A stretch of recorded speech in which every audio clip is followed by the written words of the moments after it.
এই পৃথিবীর মানুষ কত আজব না?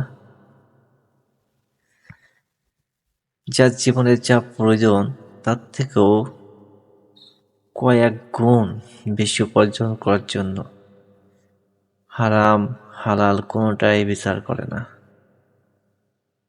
যা কিছু করতে পারে এই কোটি কোটি টাকা অর্থ সম্পত্তি নিজের নামে করার জন্য, অন্যের তা ফাঁকি দেওয়া, অন্যের তা মেরে খাওয়া, লুট করা, ডাকাতি করা, ছিনতাই করা, যা খুশি তাই করতে পারে, মানুষ হত্যা করা তাও করতে পারে।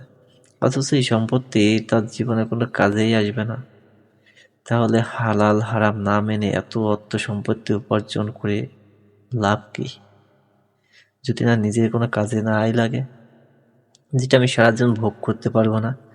একটা সময় এগুলোকে আমার ত্যাগ করতে হবে, ফেলে দিয়ে চলে যেতে হবে সেই অচিন দেশে। তাহলে এত পরিশ্রম করে, এত মানুষের সাথে খারাপ আচরণ করে, এত মানুষের সাথে অন্যায় করে কেন আমি সেই অর্থ উপার্জন করব? আমার জীবনটা সুন্দরভাবে চলার জন্য যতটুকু অর্থ সম্পদের দরকার হালালভাবে উপার্জন করতে পারলেই তো হলো। এটাই তো জীবনের সবথেকে বড় পাওয়া, আর কি লাগে।